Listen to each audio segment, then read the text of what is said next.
യോഹന്നാൻ്റെ സുവിശേഷം 6-ാം അധ്യായം 39-ാം വാക്യം. അവൻ എനിക്ക് തന്നതിൽ ഒന്നും ഞാൻ കളയാതെ എല്ലാം ഒടുക്കത്തെ നാളിൽ ഉയർത്തെഴുന്നേൽപ്പിക്കണം എന്നാകുന്നു എന്നെ അയച്ചവൻ്റെ ഇഷ്ടം. കർത്താവിൻ്റെ അതിപരിശുദ്ധ നാമം ഈ മനോഹരമായ പ്രഭാതത്തിൽ മഹത്വപ്പെടുമാറാകട്ടെ. തിരുവചനം ശ്രവിക്കുന്ന എല്ലാവരെയും കർത്താവ് ധാരാളം അനുഗ്രഹിക്കട്ടെ. നോക്കൂ, നമ്മുടെ കുഞ്ഞിൻ്റെ അല്പം പണം കൊടുത്തിട്ട് എന്തെങ്കിലും ഒരു സാധനം വാങ്ങാൻ പറഞ്ഞയക്കില്ലേ? അപ്പോൾ നമ്മൾ എന്താണ് പറയുക? മോനെ, പൈസ വഴിയിൽ കളയരുത്, ഞാൻ തന്നതൊന്നും കുറവാകരുത്. ഇല്ലെങ്കിൽ നമ്മുടെ കുഞ്ഞുങ്ങൾക്കൊരു ബിസിനസ് സ്റ്റാർട്ട് ചെയ്ത് നമ്മൾ കൊടുത്തിട്ട് എന്ത് പറയും? മോനെ, ഇൻവെസ്റ്റ് ചെയ്തതൊന്നും നഷ്ടപ്പെടുത്താതെ അത് വർദ്ധിപ്പിച്ച് കൊണ്ടുവരണം, ഒന്നും നഷ്ടമായി നീയായി നഷ്ടപ്പെടുത്തരുത്, ബുദ്ധികേടുകളൊന്നും കാണിക്കരുത്. ഇതാണ് നമ്മുടെ കുഞ്ഞുങ്ങളോട് നമ്മൾ പറയുന്നത്. അതുപോലെ തന്നെ നമ്മുടെ കർത്താവിനെ ഈ ഭൂമിയിലേക്ക് അയച്ചപ്പോൾ തന്നെ അയച്ച തൻ്റെ പിതാവ് തനിക്കൊരു പ്രൊജക്റ്റ് കൊടുത്തു വിട്ടു. ആ പ്രൊജക്റ്റിനൊരു കണ്ടീഷൻസ്. ആ കണ്ടീഷൻ എന്താണെന്ന് അറിയാമോ? ഞാൻ നിന്നെ ഏൽപ്പിക്കുന്നതൊന്നും നീയായിട്ടെടുത്ത് കളയരുത്. ദൈവത്തിന് സ്തോത്രം. അതുകൊണ്ടാണ് കർത്താവ് അങ്ങനെ പറഞ്ഞപ്പോൾ ചില നാളുകൾക്ക് ശേഷം തന്നെ കാണിച്ചു കൊടുക്കുവാനുള്ള യൂദ എന്ന ശിഷ്യനെയും ചേർത്തുകൊണ്ടാണ് കർത്താവ് ആ വാചകം പറഞ്ഞത്. ഒരുപക്ഷെങ്കിൽ നമ്മളുടെ മനസ്സിൽ ചിന്തിച്ചേക്കും, ശത്രുവായവനെ കൂടെ കൂട്ടി അന്ത്യ അത്താഴത്തിന് കർത്താവ് എന്തിനാണ് ഇരുത്തിയത്? നോക്കൂ, കർത്താവിൻ്റെ മുൻപിലുള്ളതായ ഒരു ദൗത്യം കർത്താവായിട്ട് ഒരുത്തരെയും നശിപ്പിക്കുവാൻ പാടില്ല. അതാണ് തന്നോടുള്ളതായ കർശനമായ നിയമമാണ്. നിന്നാൽ കഴിയുമെങ്കിൽ സകലരെയും ഒടുക്കത്തെ നാളിലെ ഉയർപ്പിനായിട്ടെങ്കിലും അവരെ യോഗ്യരാക്കി കൊണ്ടുവരണം. അവരെ ആരെയും നീയായിട്ട് നഷ്ടപ്പെടുത്തരുത്. അതാണ് കർത്താവ് ഇവിടെ പറഞ്ഞത്. ദൈവത്തിന് സ്തോത്രം. അന്ന് കർത്താവ് പറഞ്ഞതായ ആ വാചകം ഇന്ന് ദൈവത്തിൻ്റെ ആത്മാവ് നമ്മോട് പറയുകയാണ്. ദൈവം നമുക്ക് തന്നിട്ടുള്ളതൊന്നും നമ്മളായിട്ട് നഷ്ടപ്പെടുത്തരുത്. എന്തെല്ലാം കാര്യങ്ങൾ നമ്മൾ രാവിലെ എഴുന്നേൽക്കുമ്പോൾ ദൈവത്തോട് ചോദിക്കാറുണ്ട്.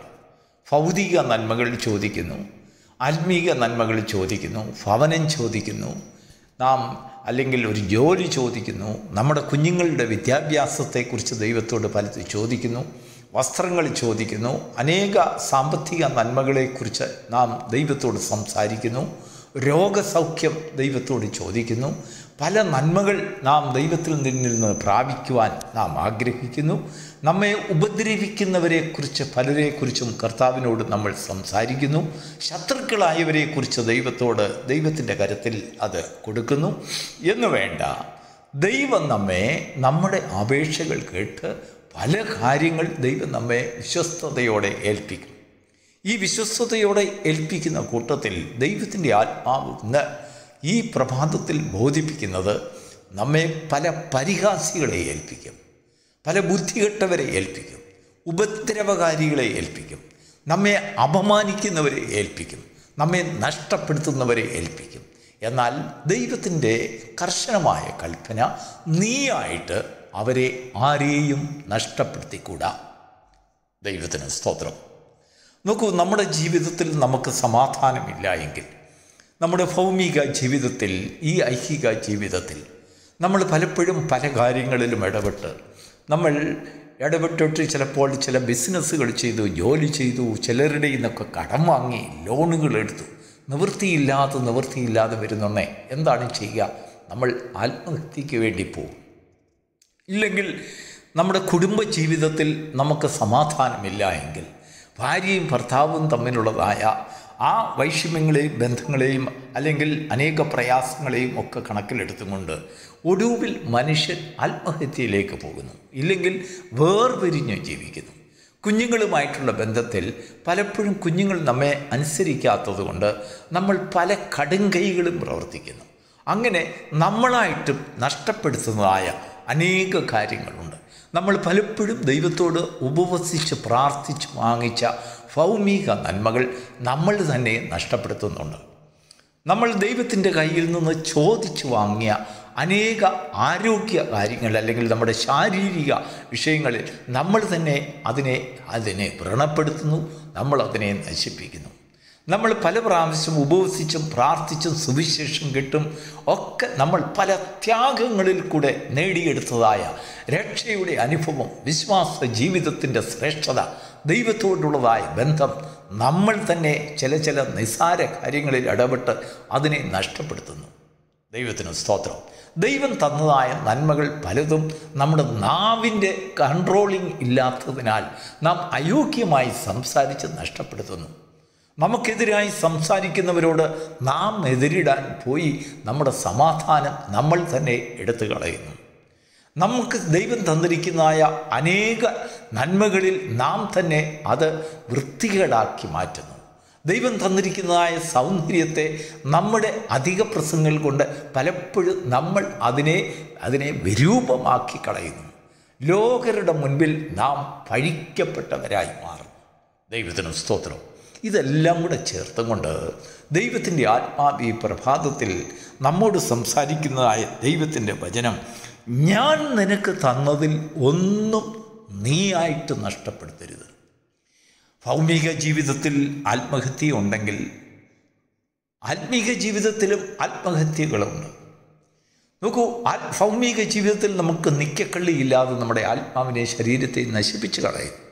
അതുപോലെ തന്നെയാണ് നമ്മുടെ ആത്മീക ജീവിതത്തിലും നമ്മുടെ സമാധാനം നഷ്ടപ്പെടുമ്പോൾ നമ്മൾ പലതിനെയും നശിപ്പിക്കുന്നവരാകും, പലതിനെയും തീ വെച്ച് ചുട്ടുകളയുന്നു, നമ്മൾക്ക് കോപം മൂക്കുന്നു, നമ്മളിൽ സമാധാനം നഷ്ടപ്പെടുന്നു. ഭവനത്തിൽ നമ്മളോട് കൂടെ ഇരിക്കുവാൻ നമുക്ക് ദൈവം തന്നിട്ടുള്ളതായ സഖികളെ, കൂട്ടുകാരെ, അല്ലെങ്കിൽ നമ്മുടെ ഭാര്യയെ, അല്ലെങ്കിൽ നമ്മുടെ ഭർത്താവിനെ, നമ്മുടെ കുഞ്ഞുങ്ങളെ, നമ്മുടെ മാതാപിതാക്കളെ, നമ്മുടെ സഹോദരങ്ങളെ, നമ്മുടെ അയൽപക്കങ്ങളെ ഒക്കെയും നമ്മൾ ദ്വേഷിച്ച് നമ്മൾ ഇല്ലാതാക്കി കളയുന്നു. നമ്മൾ തന്നെ നമ്മുടെ നന്മകളെ നഷ്ടപ്പെടുത്തുന്ന വിഷയത്തെക്കുറിച്ചാണ് കർത്താവ് ഇവിടെ നമുക്കൊരു സൂചകമായി പറഞ്ഞത്.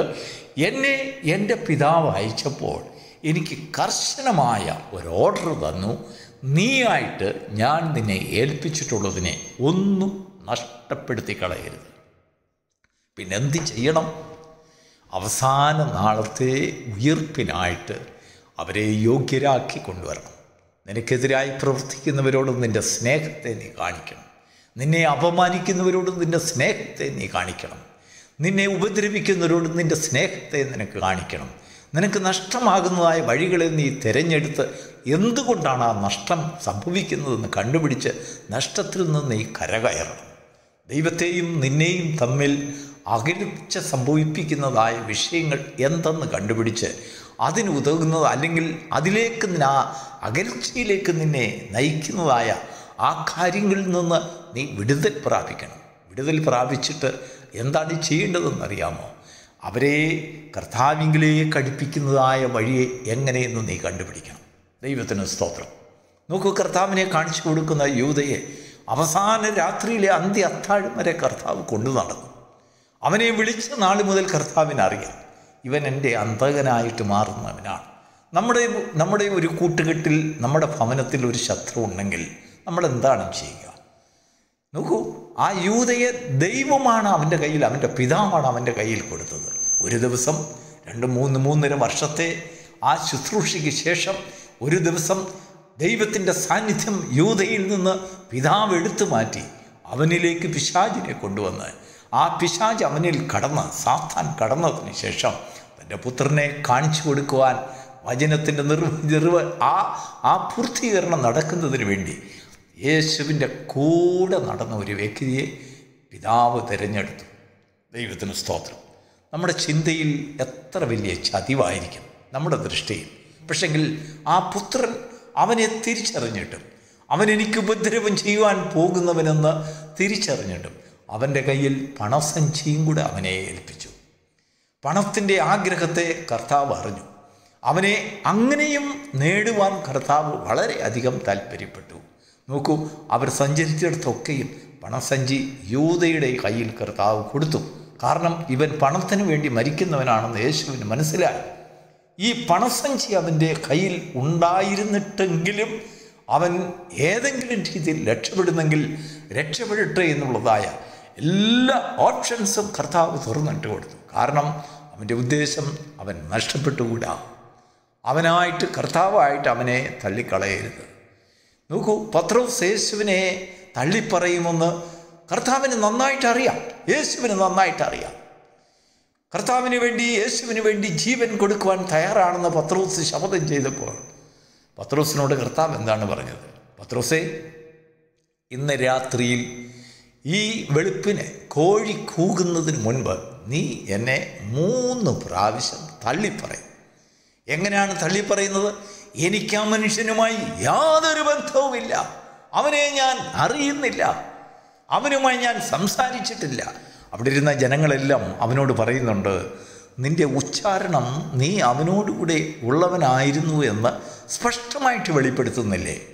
എന്നിട്ടും പത്രോസ് പറയുകയാണ്, ഓ, നിങ്ങൾക്ക് പറ്റിയ തെറ്റിദ്ധാരണയായിരിക്കാം, ഞാൻ ഗലീലക്കാരനാണ്, അവനും ഗലീലക്കാരന്, അല്ലെങ്കിൽ ആ ഗലീലയിലെല്ലാം വന്ന് സംസാരിച്ചിട്ടുള്ളത് കൊണ്ട്, ഒരു നസ്രായനായതുകൊണ്ട് ഞാൻ സംസാരിക്കുന്നവർ ഒരു പക്ഷെങ്കിൽ സംസാരിച്ചിട്ടുണ്ടായിരിക്കാം. അതിൻ്റെ അർത്ഥം ഞാൻ അവൻ്റെ കൂടെ ഉള്ളവനായിരുന്നില്ല എന്ന് പത്രോസ് ശപഥം ചെയ്ത് പറയുകയാണ്. അവിടെ പ്രൂവ് ചെയ്തില്ലെങ്കിൽ അവനെ അറസ്റ്റ് ചെയ്യും. ദൈവത്തിന് സ്തോത്രം. എങ്കിലും ഇതെല്ലാം മുന്നറിഞ്ഞ കർത്താവ് പത്രോസിനോട് പറയുകയാണ്, നീ തിരികെ വരുമ്പോൾ എൻ്റെ ആടുകളെ നീ മേയ്ക്കാം, നീ തിരികെ വരുമ്പോൾ എൻ്റെ ആടുകളെ നീ പരിപാലിക്കാം. ഇതാ സ്വർഗത്തിൻ്റെ താക്കോൽ ഞാൻ നിൻ്റെ കയ്യിൽ തരുന്നു. ഒരു തള്ളി പറയുന്നവൻ്റെ കയ്യിൽ മുന്നറിഞ്ഞിട്ടും ഇവൻ എന്നെ ഉപേക്ഷിച്ച് കളയുന്നവനാണെന്ന് അറിഞ്ഞിട്ടും താക്കോൽ, സഭയുടെ താക്കോൽ അവൻ്റെ കയ്യിൽ ഏൽപ്പിക്കുക എന്നൊക്കെ പറഞ്ഞാൽ എന്തായിരിക്കും? തീർച്ചയായിട്ടും ആ താക്കോൽ ഒരു ഇരുമ്പ് താക്കോലല്ല. വാക്കുകളുടെ അധികാരം. ദൈവത്തിന് സ്തോത്രം. വിശ്വാസ ജീവിതത്തിലുള്ള അധികാരത്തോടുകൂടിയുള്ളതായ വാക്കുകൾ കൽപ്പിക്കുവാൻ, ചില അടഞ്ഞു കിടക്കുന്നവകളെ തുറക്കുവാൻ ശക്തനായി ഇവൻ മാറും എന്ന് പത്രോസിനെ കുറിച്ച് ദൈവം അത് ആശിച്ചു. ദൈവത്തിന് മഹത്വമുണ്ടാകട്ടെ. പ്രിയപ്പെട്ട ദൈവത്തിൻ്റെ മക്കളെ, ഇന്ന് പ്രഭാതത്തിൽ ദൈവം നമുക്ക് തരുന്ന ഒരു വിലപ്പെട്ട ആലോചന. ഒരു പക്ഷെങ്കിൽ നമ്മൾ ഇങ്ങനെ ഒന്നും ദൈവത്തിൻ്റെ സന്നിധിയിൽ ചിന്തിക്കുക പോലുമില്ലായിരിക്കാം. എന്നാൽ കർത്താവ് പറയുന്നു, എൻ്റെ പിതാവ് എന്നെ ഏൽപ്പിച്ചിട്ടുള്ളതിൽ ഒന്നിനെയും ഞാനായിട്ട് എടുത്തു കളയരുത്. ഒരു പ്രാവശ്യം കൂടെ നമ്മുടെ വ്യക്തതയ്ക്ക് വേണ്ടി ആ വചനം നമുക്കൊന്ന് വായിക്കാം. യോഹന്നാന്റെ സുവിശേഷം 6-ാം അധ്യായം 39-ാം വാക്യം. അവൻ എനിക്ക് തന്നതിൽ ഒന്നും ഞാൻ കളയാതെ എല്ലാം ഒടുക്കത്തെ നാളിൽ ഉയർത്തെഴുന്നേൽപ്പിക്കണം എന്നാകുന്നു എന്നെ അയച്ചവൻ്റെ ഇഷ്ടം. ദൈവം നമ്മെ വിളിച്ചപ്പോൾ, ദൈവം നമ്മെ സ്നേഹിച്ചപ്പോൾ, ദൈവത്തിൻ്റെ സ്നേഹം നമ്മളിലേക്ക് ഊറ്റിയപ്പോൾ, അവൻ്റെ രക്ഷ സൗജന്യമായി നമ്മൾക്ക് തന്നപ്പോൾ, അവനും നാമുമായിട്ടൊരു ഉഭയസംബന്ധം ചെയ്തപ്പോൾ, അവൻ നമ്മുടെ ഭവനത്തെ അനുഗ്രഹിച്ചപ്പോൾ, നമ്മുടെ പ്രാർത്ഥന കേട്ടപ്പോൾ, നാം ചോദിച്ചതൊക്കെ ദൈവം തന്നപ്പോൾ, ജോലി തന്നപ്പോൾ, കുഞ്ഞുങ്ങളെ തന്നപ്പോൾ, ഭവനത്തെ തന്നപ്പോൾ, നമുക്ക് എല്ലാം തന്നപ്പോൾ, ഒരു കാര്യം നമ്മോട് എഴുതപ്പെടാത്ത ഒരു എഗ്രിമെൻ്റ് നമ്മുടെ ഹൃദയത്തിൽ പതിപ്പിച്ചിട്ടുണ്ട്. ഞാൻ തന്നിട്ടുള്ളതൊന്നും നീയായിട്ട് നഷ്ടപ്പെടുത്തരുത്. പ്രാർത്ഥിച്ചു വാങ്ങിയതിനെ ഒന്നേയും നിൻ്റെ വാക്കുകൾ കൊണ്ട് നഷ്ടപ്പെടുത്തരുത്. ഉപവസിച്ച് വാങ്ങിയതൊന്നും നിൻ്റെ നഷ്ടത്തിനായിട്ട് അത് വഴിതെളിക്കുവാൻ പാടില്ല. നിൻ്റെ വാക്കുകൾ കൊണ്ട് ഓരോരുത്തൻ നഷ്ടപ്പെടരുത്. ദൈവം നിൻ്റെ മുൻപിൽ ശത്രുക്കളെ കൊണ്ടുവന്നേക്കാം, മിത്രങ്ങളെ കൊണ്ടുവന്നേക്കാം, ഉപദ്രവിക്കുന്നവനെ കൊണ്ടുവന്നേക്കാം, സഹായിക്കുന്നവനെ കൊണ്ടുവന്നേക്കാം. നമ്മുടെ കടമയെന്ന് വെച്ചാൽ അവരെയൊക്കെയും ഒടുക്കത്തെ നാളിൽ കർത്താവിൻ്റെ സന്നിധിയിൽ ഉയർത്തെഴുന്നേൽപ്പിന് യോഗ്യതയുള്ളവരായി തീരേണ്ടതിന് നിൻ്റെ വാക്കുകൾ കൊണ്ട് അവയ്ക്കൊന്നും ക്ഷതം കൽപ്പിക്കരുത്, ക്ഷതമേൽപ്പിക്കരുത്. അതാകുന്നു ദൈവം നിന്നെക്കുറിച്ച് ഉദ്ദേശിക്കുന്നതായ ആ ഒരു ദൈവത്തിൻ്റെ പദ്ധതി. ആ ദൈവത്തിൻ്റെ സ്നേഹത്തെ തിരിച്ചറിയുന്നവർ, ദൈവം നിന്നെ സ്നേഹിച്ച വിധത്തെക്കുറിച്ച് തിരിച്ചറിയുന്നവർ ഈ വചനത്തിന് മുൻപിൽ ഒരാത്മതപനം ചെയ്യുമ്പോൾ, നാമായിട്ട് നഷ്ടപ്പെടുത്തിയിട്ടുള്ള വ്യക്തികളുണ്ടെങ്കിൽ, നാമായിട്ട് നഷ്ടപ്പെടുത്തിയിട്ടുള്ള അനുഗ്രഹങ്ങളുണ്ടെങ്കിൽ, നാമായിട്ട് നഷ്ടപ്പെടുത്തിയിട്ടുള്ളതായ ബന്ധങ്ങളുണ്ടെങ്കിൽ, നാമായിട്ട് നഷ്ടപ്പെടുത്തിയിട്ടുള്ളതായ കുഞ്ഞുങ്ങളുണ്ടെങ്കിൽ, സമ്പത്തുണ്ടെങ്കിൽ, ഏതെങ്കിലും കാര്യങ്ങൾ നമ്മുടെ വാക്കുകളുണ്ട്, പ്രവൃത്തികളുണ്ട് നഷ്ടപ്പെട്ടിട്ടുണ്ടെങ്കിൽ, ഈ പകൽക്കാലം അതിന്മേലൊക്കെയും അതിനെ തിരിച്ചു പിടിക്കുവാൻ, ക്രിസ്തുവിൽ ആദായപ്പെടുത്തുവാൻ ദൈവം നമുക്ക് ബുദ്ധി ഉപദേശിക്കുന്നു. ദൈവത്തിൻ്റെ വചനം നാം ധ്യാനിക്കുമ്പോൾ നാം ക്രിസ്തുവിനോട് അടുക്കുന്നത് പോലെ, നാം ദൈവത്തോട് അടുക്കുന്നത് പോലെ മറ്റുള്ളവരെയും നമ്മോട് ചേർത്തടിപ്പിക്കുവാൻ തക്കോണം ദൈവത്തിൻ്റെ വചനം നമുക്ക് പുതിയ അഭിഷേകവും അനുഗ്രഹവും ശാശ്വത സമാധാനവും തന്ന് നമ്മെ അനുഗ്രഹിക്കുമാറാകട്ടെ. God bless you.